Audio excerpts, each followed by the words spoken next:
जैसे ये पेज जो है हम बना रहे हैं, तो इसके अंदर अब आज का टॉपिक हमारे पास इस पार्ट को है कि ये पार्ट किस तरीके से बना हुआ है, यानी जो कैप्चा हम डिज़ाइन कर रहे हैं ये डिफरेंट ग्राफिक्स की क्लासेस की मदद से हम लोगों ने डिज़ाइन किया हुआ है। तो ये किस तरीके से बना हुआ है इसको देखते हैं।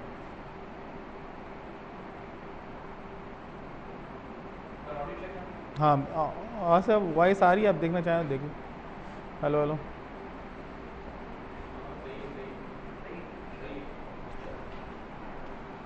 ओके, तो कैप्चा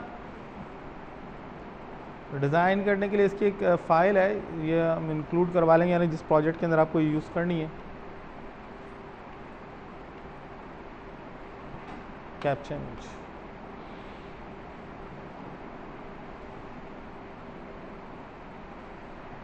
इसको समझ लेते हैं। जैसे हम लोगों ने फाइल अपलोडिंग की क्लास पे की थी, उसके अंदर हमने डिफरेंट चीज़ों को स्टडी किया था कि वो किस तरीके से वर्क करती हैं। इसी तरीके से हमारे पास जो कैप्चा है उसके अंदर हम डिफरेंट चीज़ों को स्टडी कर रहे हैं कि वो किस तरीके से वर्क करते हैं। जैसे शायद सेशन अंडरस्कोर स्टार्ट की कमांड सबसे टॉप पे हमने इस वजह से लिखी है कि हमारे पास ये जो वेरिएबल यहाँ पर बनेगा, यानी जो कैप्चा के अंदर हम यूज़ कर रहे हैं, ये जो टैक्स लिखा हुआ आ रहा है, ये वेरिएबल यहाँ पर यूज़ नहीं होगा, ठीक है, इस पेज के ऊपर ये यूज़ नहीं होगा, बल्कि ये जो है हम रजिस्ट्रेशन पेज के ऊपर या किसी और पेज के ऊपर यूज़ करेंगे। इसकी वजह से हम यहाँ पर सेशन अंडरस्कोर स्टार्ट कर रहे हैं, यानी यहाँ जो वेरिएबल हम सेव करेंगे, जो कोड हम सेव करेंगे, वो हमारे पास जो है बैकएंड के ऊपर जो है वो यूज़ होगा। अच्छा, इसके अंदर कुछ इनिशलाइजेशन हमने की है वेरिएबल्स की। जैसे इमेज विथ का एक वेरिएबल हमने यहाँ डिज़ाइन किया है, जिसको हमने 400 स्पेस दे, यानी कैरेक्टर्स की लेंथ दी हुई है। इस तरह से इमेज हाइट दी है हमने, ठीक है, पिक्सल्स के अंदर इसको भी हाइट दे दी है। नंबर ऑफ़ कैरेक्टर्स, यानी यहाँ पर जो आपको नज़र आ रहे हैं नंबर ऑफ़ कैरेक्टर, जैसे लेट सपोज हमने 5 दिए हुए तो ये 5 आ रहे हैं। अगर हम नंबर ऑफ़ कैरेक्टर्स को बढ़ाना चाहें तो हम यहाँ से इंक्रीज़ कर सकते हैं। फ़ॉन्ट ये है कि आप डिफरेंट फ़ॉन्ट स्टाइल को यहाँ पर यूज़ कर सकते हैं। जैसे ये तो बहुत सिंपल सा हमारे पास SSAK लिखा हुआ है, अगर हम इसको चाहें तो मज़ीद कॉम्प्लेक्स हो सकता है, तो ये फ़ॉन्ट आप यहाँ पर कॉपी करके डाल देंगे। जैसे ये फ़ॉन्ट का एक फ़ोल्डर हमने बनाया है जिसमें डिफरेंट स्टाइल ऑफ फ़ॉन्ट यहाँ पर पड़े हुए हैं जिनको हम यूज़ कर सकते हैं। नेट से मज़ीद कोई कॉम्प्लेक्स फ़ॉन्ट हम कॉपी करके यहाँ पर लेके आ सकते हैं और फिर उसको हम जो है वो यूज़ कर सकते हैं। हाँ, कैप्चा क्यों यूज़ करते हैं, तो उसका रीज़न ये है स्पैमिंग से बचने के लिए। स्पैमिंग क्या होती है? स्पैमिंग ये होती है, जैसे फॉर एग्जांपल हम ये चाहते हैं कि ये जो फॉर्म हम फिल कर रहे हैं ये इंसान फीड करे, यानी ह्यूमन आई देख के फीड करें, मशीन फीड ना करें। मशीन से मुराद ये है कि जैसे हमने फॉर एग्जांपल एक ऐसा प्रोग्राम बना लिया जिसमें ये URL पास करें और उसके अंदर जितने भी टेक्स्ट फील्ड्स हैं उनको हम प्रोसेस करवा दें किसी भी लूप से या किसी और तरीके से प्रोग्रामेटिकली परफॉर्म करवा दें। हाँ, हो सकता। हाँ, तो उससे क्या होता है कि आपके पास जितनी भी फील्ड्स हैं वो इंसान फिल करने के बजाय कोई मशीन फिल कर रही होती है। जब मशीन फिल कर रही होती है तो हमारे पास बहुत सारा गार्बेज डाटा आ जाता है। लेट सपोज उसने जो है ना हमारे पास 1 करोड़ रिकॉर्ड डाल दिए, वो सारे गार्बेज, उससे क्या हो गया, हमारी डेटाबेस बैठ गई। ये एक आसान तरीका है किसी भी साइट को हैक करने का या फिर उसके अंदर गार्बेज डालने का। उसको रोकने का जो तरीका है वो ये है कि आप यहाँ कैप्चा लगा दें। जैसे आप अक्सर वेबसाइट्स के ऊपर देखते हैं, जैसे आप याहू पे मेल्स कर रहे होते हैं या कोई फाइल अपलोड कर रहे होते हैं या किसी और चीज़ों के ऊपर जाते हैं तो वहाँ पर आपको एक कैप्चा नज़र आता है। इस कैप्चा को जो यूज़ किया जाता है वो इसी वजह से यूज़ किया जाता है। क्या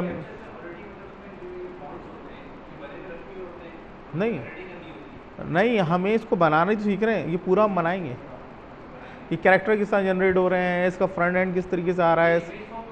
हाँ, ये इमेज होती है, जैसे आप इस पर राइट क्लिक करें तो ये इमेज होगी, ठीक है। इसमें ये होता है फिर ये कैरेक्टर रीड नहीं हो सकता। अगर ये कैरेक्टर होगा ना, जैसे टैक्स होगा तो ये रीड हो जाता है, जैसे ये रीड हो गया, जितने भी टैक्स लिखे हुए हैं वो रीड हो जाते हैं। जबकि कैप्चा जो है ना वो आप रीड नहीं कर सकते, वो इस तरीके से परफॉर्म हो रहा होता है।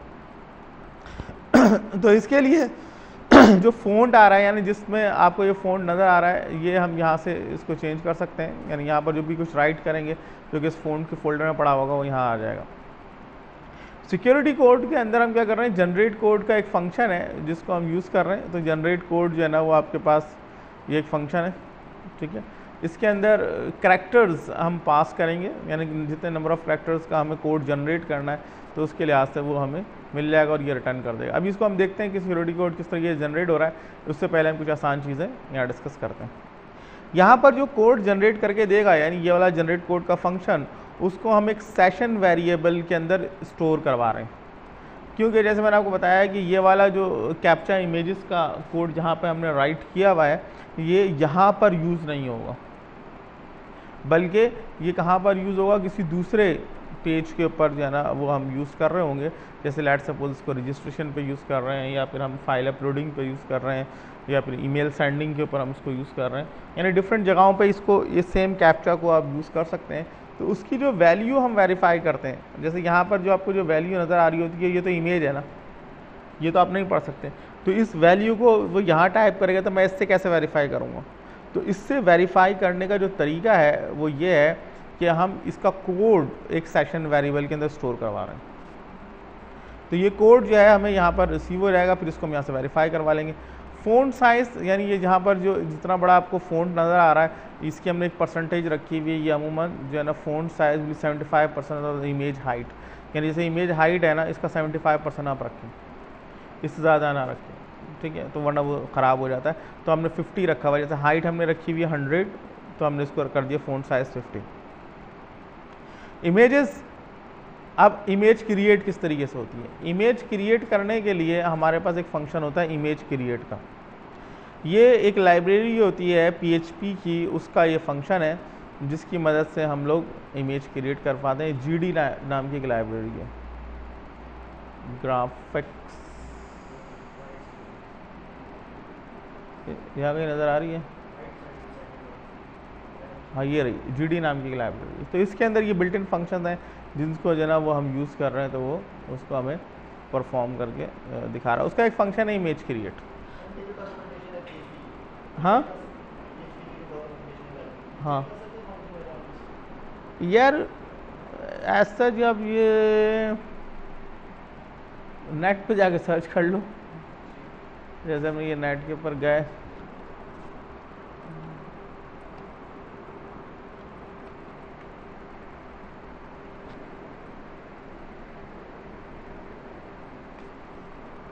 GD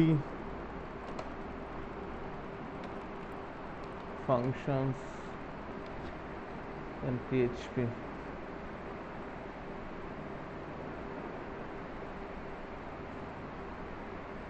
तो ये PHP का पूरा मैनुअल आ गया, टेबल ऑफ कंटेंट्स।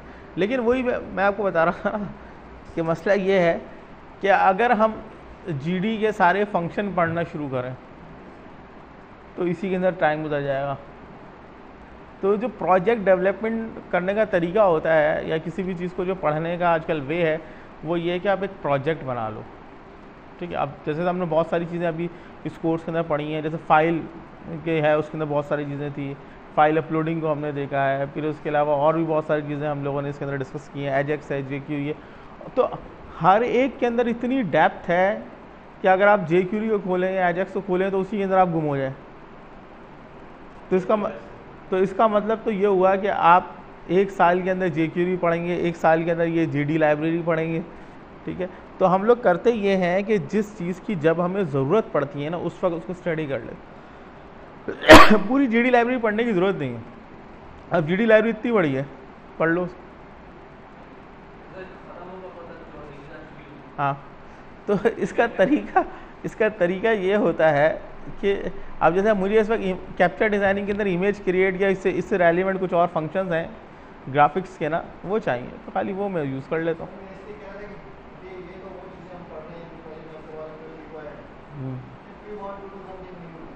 हाँ, तो फिर गूगल जिंदाबाद, गूगल जिंदाबाद। आप जाओ यहाँ पर, क्या आपको बनाना है, ठीक है ना। तो इसमें इस गूगल के अंदर ये होता है कि आपको पूरे प्रोजेक्ट मिल जाते हैं। जैसे मैंने आपको एक कोड दिया है ना अभी कि भाई कैप्चा किस तरीके से जनरेट करते हैं, तो ये मैंने खुद भी गूगल से उठाया हुआ। डेफिनेटली हर चीज़ में खुद थोड़ी बनाऊँगा।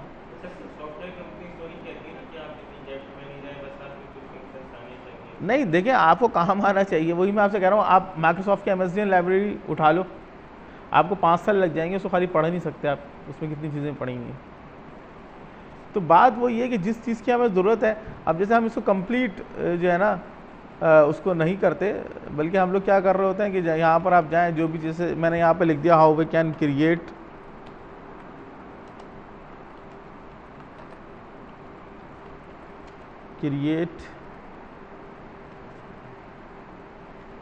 कैप्चा इन PHP, तो आपको 10 इसके अंदर हिंट्स मिल जाएंगे। यूजिंग PHP एंड AJAX, उसका कोड आपको मिल गया। ये डाउनलोड करने को भी दे रहा है, डाउनलोड सोर्स कोड। यहाँ उसका तरीका ये बता रहा है कि पूरा किस तरह के यूज़ करेंगे, इसका कोड भी दिखा रहा है। तो बहुत सारी चीज़ें, ये जावास्क्रिप्ट भी इसके दिखा रहा है। तो जैसे मैंने तो एक तरीका आपको दिखा रहा हूँ ना, बाकी तो आप ये है कि नेट के अंदर आप जाएँ, 10 चीज़ें आपको खुली हुई मिल जाएंगी, वहाँ से आपको यूज़ करें। तो फ्यूचर डेवलपमेंट जो है समझ लें इसमें गूगल है। अगर इसमें गूगल बंद हो जाए तो समझ लें चीज़ें बंद हो गई, आप कुछ सीख ही नहीं सकते। आजकल किसी भी डेवलपर, पहले एक था दौर के जिसके अंदर लोग किताबें पढ़ते थे, जो आप वाली बात है कि मैनुअल स्टडी करते थे, पूरी पूरी चीज़ें स्टडी करते थे। आजकल वो नहीं, आजकल तो शॉर्टकट वे, और प्रोग्रामिंग इतनी फास्ट हो गई है, उन लोगों के पास टाइम भी नहीं है। वो चाहते हैं बस हर चीज़ बनी बनाई मिल जाए, एक शॉर्टकट मिल जाए और उसको परफॉर्म करके काम कर लें।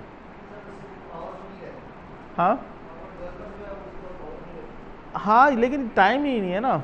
आप देखिए, पहले ये होता था कि आपको एक टास्क परफॉर्म करने के लिए 6 महीने दिए जाते थे, आजकल वो कह रहे हैं 15 दिन में कर दो। कैसे होगा? पॉसिबल ही नहीं है ना। जो हर चीज़ के अंदर वो बस यूं कर दो, उनको इससे मतलब नहीं है कि कैसे होगा, सारा मसला ये आ रहा है। तो इस सूरत में फिर आपको इनके ऊपर ही जाना पड़ता है। तो सबसे बेस्ट वे किसी भी चीज़ का, जनाब हमारी जो यूनिवर्सिटीज़ का मसला है वो भी यही है कि वो लोग क्या कर रहे होते हैं, पूरी पूरी किताब पढ़ा देते हैं, लेकिन एक प्रोजेक्ट बनाना नहीं सिखाते। वो एक बुक उठाएंगे PHP की, आपको डेटाबेस की, पूरी डेटाबेस मैंने स्टूडेंट से पूछा है कि भाई पूरा उनको नॉर्मलाइजेशन रटी हुई होती है, ईयर डायग्राम रटी हुई होती है, लेकिन किसी भी एक सिंगल डेटाबेस के ऊपर डेटाबेस बनती किस तरीके से ये नहीं पता होगा। तो ये एक डिफरेंस आ जाता है। लेकिन अगर आप एक प्रोजेक्ट को कंप्लीट करते हैं, जैसे हम लोग इस क्लास के अंदर एक प्रोजेक्ट लेके चल रहे हैं ना, कि सर्चिंग है, लॉगिन है, रजिस्ट्रेशन है, इसके अंदर हम लोग PHP तो यूज़ कर रहे हैं, लेकिन साथ साथ एक प्रोजेक्ट कंप्लीट कर रहे हैं। तो आप एक प्रोजेक्ट बनाने के बाद 10 प्रोजेक्ट बना सकते हैं, लेकिन एक किताब पढ़ने के बाद एक प्रोजेक्ट नहीं बना सकते। ये एक डिफरेंस आ जाता है।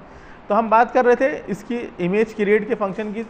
ये ग्राफिक्स लाइब्रेरी का एक फंक्शन है, ये इमेज क्रिएट करने के लिए यूज़ होता है। इसके अंदर हम 2 चीज़ें प्रोवाइड करते हैं, इमेज विड्थ और इमेज हाइट। तो ये आपको एक इमेज बना के देता है। इसके एग्जाम्पल को अगर हमें समझना हो कि किस तरीके से बनाता है, तो आप ग्राफिक्स यूज़ कर लें, यानी पेंट। तो सबसे पहले ये जो आपको वो इमेज बना के दे रहा है ना, असल में वो ये है, यानी इमेज क्रिएट का जो फंक्शन है, ये एक इमेज की स्पेस बना देता। एक इमेज की स्पेस बन गई, इसके अंदर विड्थ और हाइट हमने सेट कर दी। फिर उसके बाद हम क्या कर रहे हैं कि डिफरेंट यहाँ पर कलर बना रहे हैं, डिफरेंट कलर्स बना रहे हैं। दरअसल किसी कलर को हम यूज़ करेंगे बैकग्राउंड के ऊपर, किसी को फॉरग्राउंड के ऊपर यूज़ करेंगे, किसी को लाइन के ऊपर यूज़ करेंगे। तो कलर बनाने के लिए एक और ग्राफिक्स लाइब्रेरी का फंक्शन है, इमेज कलर एलोकेट। ये कलर बना के दे देगा आपको, ठीक है। इमेज कलर एलोकेट के अंदर हम इसको बताएंगे कि कौन सी इमेज के लिए आप इसको यूज़ करेंगे, यानी रेफरेंस एक पास कर देंगे। जैसे हमने इसको ये बता दिया कि इमेज ये वाली यूज़ होगी, ठीक है। और इसके अंदर ये हमारे पास कलर नंबर है, जैसे कि आप एडोब फोटोशॉप या किसी और से कलर नंबर गेट कर सकते हैं। जैसे टेक्स्ट कलर जो है ना, वो हमारे पास 20, 40 और 100 का होता है। इसी तरीके से नहीं, कलर का नेम नहीं लिख सकते। आपको इसके अंदर ये 3 कोऑर्डिनेट्स के अंदर RBG फॉर्मेट के अंदर ना, रेड ब्लू ग्रीन फॉर्मेट के अंदर आपको कलर नंबर देना पड़ता है। जैसे जितने भी कलर्स हैं वो हमारे पास इसी से बनते हैं, RBG से बनते हैं, RGB से, तो उससे बन रहे होते हैं। तो ये आपको उन कलर सीक्वेंस आपको देनी पड़ती है। इसी तरीके से आपको अगर वाइट कलर बनाना हो तो इसका सीक्वेंस नंबर है 255, 255, 255, तो वाइट कलर बन जाता है। ब्लैक कलर के अंदर 000, ब्लैक कलर बन जाता है। ग्रे कलर नहीं, ये याद करने की ज़रूरत नहीं है। अगर फोटोशॉप वगैरह देखते हो, या फिर आप नेट के ऊपर जाओ, अगेन गूगल जिंदाबाद। हाँ, इसके अंदर कलर्स बहुत सारे हैं, आप नेट से भी ढूंढ सकते हैं, गूगल पे जाके सर्च करो जैसे कोई भी ब्राउन कलर जैसे आपको चाहिए उसका कलर नंबर क्या RGB, तो आपको बता देगा। अगर आप गूगल यूज़ नहीं करना चाह रहे तो आप फोटोशॉप आपको आना चाहिए, तो फोटोशॉप पे आप बना लो, तो उसके अंदर आपको कोई भी कलर चूज़ कर लो, फिर उसके बाद आपको उसकी सीक्वेंस बता देगा क्या है। हाँ RGB वैल्यूज है, रेड ग्रीन ब्लू। अच्छा नीचे आ जाते हैं, मेक द बैकग्राउंड ग्रे। जैसे हम यहाँ पर क्या करना चाह रहे हैं, ये एक इमेज हमने बना ली है, इमेज का रेफरेंस किस में आ गया है, इमेज में आ गया।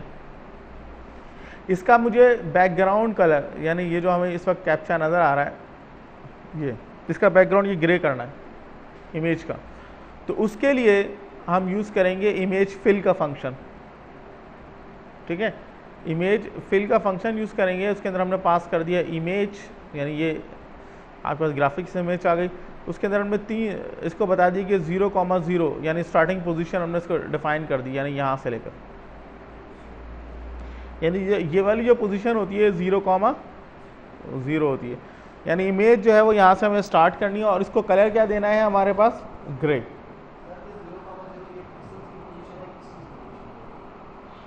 ये हमारे पास कोऑर्डिनेट्स की पोजीशंस हैं, यानी हम ये कह रहे हैं कि इमेज को फिल करो फ्रॉम द टॉप। हाँ 0 रॉ और 1 कॉलम इस किस्म की है, पिक्सल्स के ऊपर फ्लोट कर रहा होता है। अब ये आगे चल के और देखेंगे इसको किस तरीके से डिफाइन हो रहा है। अच्छा तो इसको हमने ग्रे कलर कर दिया। अच्छा अब यहाँ पर जो आप बात कर रहे थे वो यहाँ पर हमें और क्लियर हो जाएगी। जैसे इमेज TTF टैक्स, ये एक और फंक्शन होता है। ये क्या कर रहा होता है कि आपको जो इमेज है उस पर हम टेक्स्ट राइट कर रहे होते हैं, यानी ये जो इमेज है इस पर मुझे टेक्स्ट राइट करना। अब जैसे टेक्स्ट की देखें पोजीशन थोड़ी सी हटी हुई है, तो उसकी कोऑर्डिनेट पोजीशन डिफरेंट होगी। ठीक है, उससे हमें और क्लियर होगा कि किस तरीके से वर्क कर रहा है। तो इसको हमने ये जो आर्गुमेंट हैं, जैसे इसको इमेज प्रोवाइड कर दिया कि इमेज TTF टैक्स कौन सी इमेज यूज़ करेगा टेक्स्ट राइटिंग के लिए, तो ये हमने इमेज दे दी कि ये इमेज यूज़ होगी, फर्स्ट आर्गुमेंट।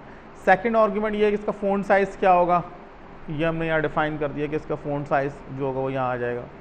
फिर थर्ड इसके अंदर ये कि इसको हम कोऑर्डिनेट पोजीशंस क्या देंगे। ठीक है, तो कोऑर्डिनेट पोजीशन जो है ना वो हमने दे दी 0,75।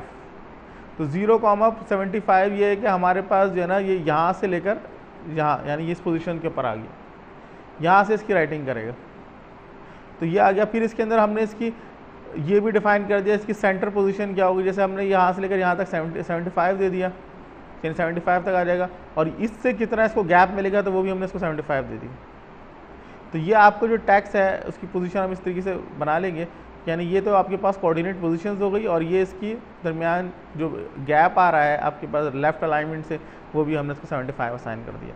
फिर उसके बाद हमने इसको डिफाइन कर दिया टेक्स्ट कलर। टेक्स्ट कलर क्या है, आपने ये जो टेक्स्ट कलर डिफाइन किया हुआ है वो आ गया। फ़ॉन्ट जो आपने फ़ॉन्ट डिफाइन किया हुआ है ये वाला, ये आ जाएगा इसके अंदर।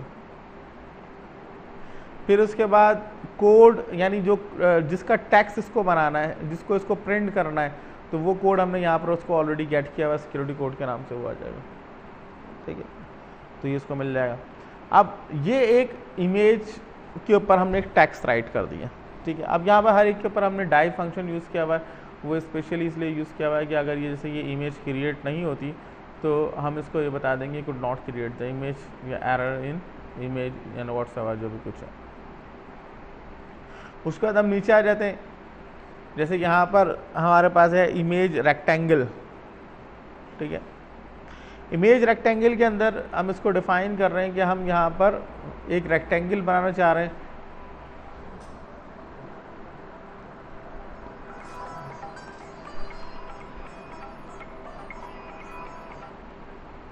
हेलो, हाँ बोलो। अभी तो मैं क्लास ले रहा हूँ इंस्टीट्यूट में, 5:30।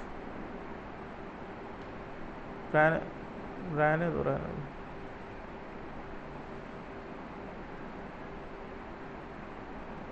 चलो सही, हाँ सही, ठीक है, तो क्लास ले रहा हूँ उसके बाद। तो ये एक रेक्टेंगल हमें प्लॉट करना है। ठीक है, इस रेक्टेंगल को प्लॉट करने के लिए हमारे पास एक और फंक्शन होता है इमेज रेक्टेंगल का। इसके अंदर फर्स्ट आर्ग्यूमेंट तो एज यूजुअल इमेज ही होगा। अब इसके अंदर हम ये बता रहे हैं स्टार्टिंग पोजीशन इसकी कितनी होगी, तो 0,0 यानी यहाँ से एक रेक्टेंगल प्लॉट होना शुरू होगा, ठीक है, यानी फर्स्ट कोऑर्डिनेट आपके पास ये हो जाएगा। सेकंड नहीं, ये सब नहीं, ये सब चीज़ें इमेज पे प्लॉट हो रही हैं। देखिए फर्स्ट आर्ग्यूमेंट हर एक का क्या है, इमेज है, और इमेज क्या है, ये आप आगे पीछे भी करते हैं, इससे कोई फ़र्क नहीं पड़ता कि आप टेक्स्ट लिख दें, फिर बैकग्राउंड बना दें, फिर लाइनें बना दें, वो अपने लिहाज से ही प्लॉट होंगी, उसके अंदर ये चीज़ मैटर नहीं करती। तो इमेज रेक्टेंगल का जो फंक्शन है, इसके अंदर फर्स्ट वन, इसके अंदर हम ये डिफाइन कर रहे हैं कि इसकी स्टार्टिंग पोजीशंस क्या होगी, तो ये दे दिया। इसकी एंडिंग पोजीशन जो रेक्टेंगल में हम डिफाइन करते हैं, एक पॉइंट ये लेते हैं, दूसरा पॉइंट ये लेते हैं, एक पॉइंट ये और दूसरा पॉइंट ये लेते हैं।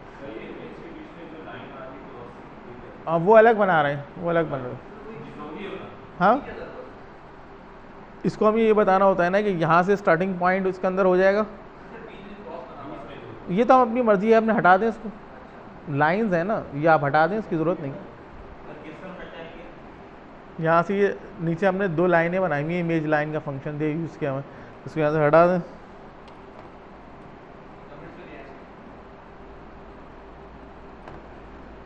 इसको सेव किया मैंने।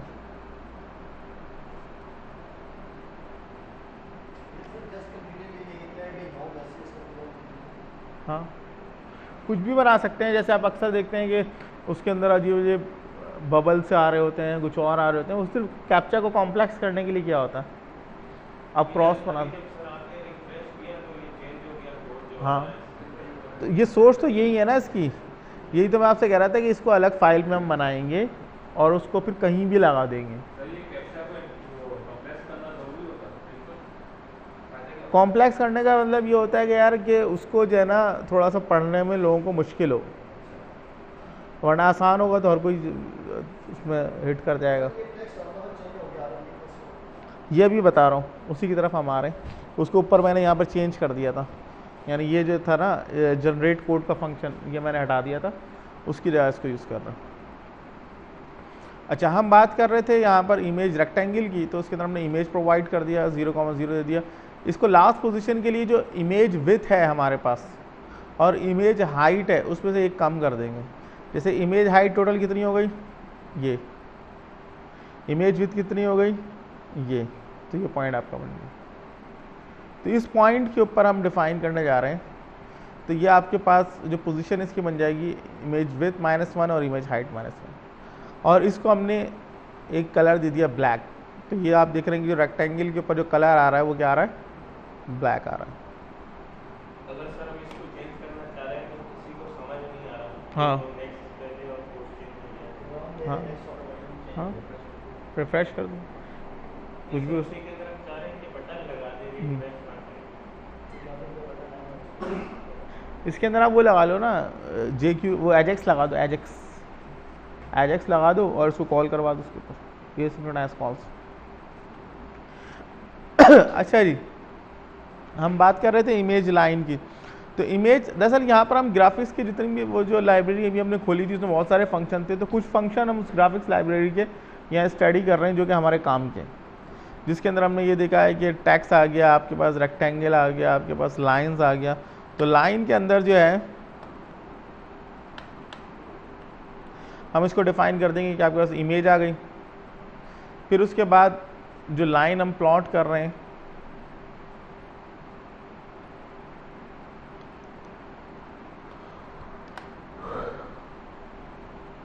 तो एक लाइन जो है ना सेंटर ऑफ हाइट है, दूसरी लाइन सेंटर ऑफ विड्थ है, ठीक है, यानी यूं प्लॉट हो रही है। तो उसको डिज़ाइन करने का तरीका ये है कि जैसे हमने ये जो आपकी हाइट है उसको 2 से डिवाइड कर दिया, यानी हाइट ये थी ना, इसको 2 से डिवाइड कर दिया, तो ये सेंटर पॉइंट मेरे पास आ गया, और इसकी टोटल लेंथ जो है ना वो ये इसकी विड्थ है। तो टोटल लेंथ जो है वो हमने असाइन कर दी विड्थ, इमेज हाइट से लेकर टोटल विड्थ हमें प्लॉट करनी है, यानी ये इसका हमारे पास 0 कॉमा स्टार्टिंग पॉइंट हो गया, यानी और ये इसके पास टोटल विथ और उसका 2 से डिवाइड कर दिया तो ये हाइट आ गया।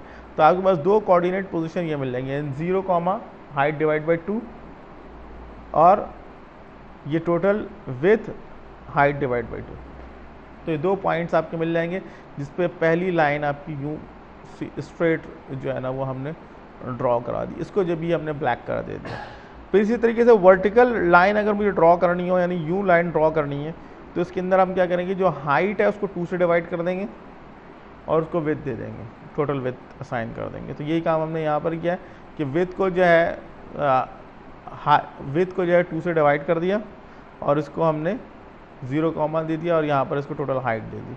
तो ये आपके पास जो है ना एक और लाइन वर्टिकली ड्रॉ हो जाएगी। अच्छा, एक और चीज़ होती है कि जैसे फॉर एग्जांपल अभी हमने जो है एक कैप्चा बना लिया और उसने एक इमेज जो है वो जनरेट की है, अब इसको मैं ब्राउज़र के ऊपर शो करना चाह रहा हूँ। तो बाय डिफ़ॉल्ट जो हमारे पास हेडर की कंटेंट टाइप होती है वो होती है हमारे पास HTML।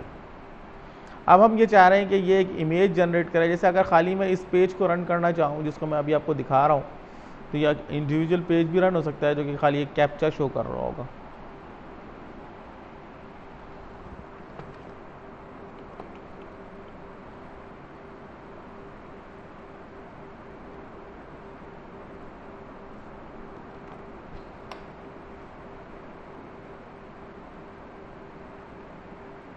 अरे यार कहाँ लेके आ गए?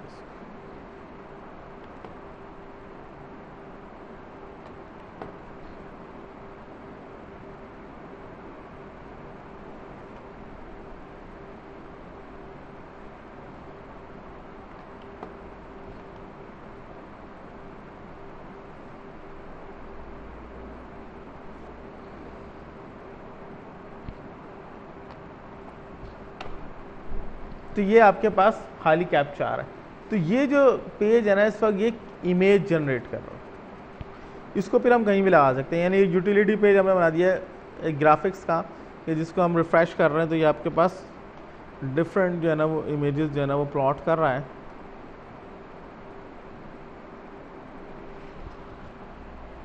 तो ये हमने यहाँ पर इसको इस तरह शो किया कि header content type image slash. फिर उसके बाद हमने इसको इमेज PNG का एक फंक्शन है जो कि आपको इमेज PNG फॉर्मेट के अंदर प्लॉट करके देता है, उसके अंदर हमने इमेज दे दी है। तो ये आपको इमेज जो है इस वक्त ब्राउज़र के ऊपर शो कर देगा, यानी यहाँ शो करके। फिर इसको हमने डिस्ट्रॉय करवा दिया। जैसा ये फर्स्ट इमेज जो है मेमोरी ये बनती है, फिर उसके बाद ब्राउज़र के ऊपर आती है, तो इसके बाद हमने इसको डिस्ट्रॉय कर दिया। अब हम नेक्स्ट फंक्शन देख रहे हैं जनरेट कोड का, लेकिन इससे पहले इसकी वीडियो सेव कर देते हैं।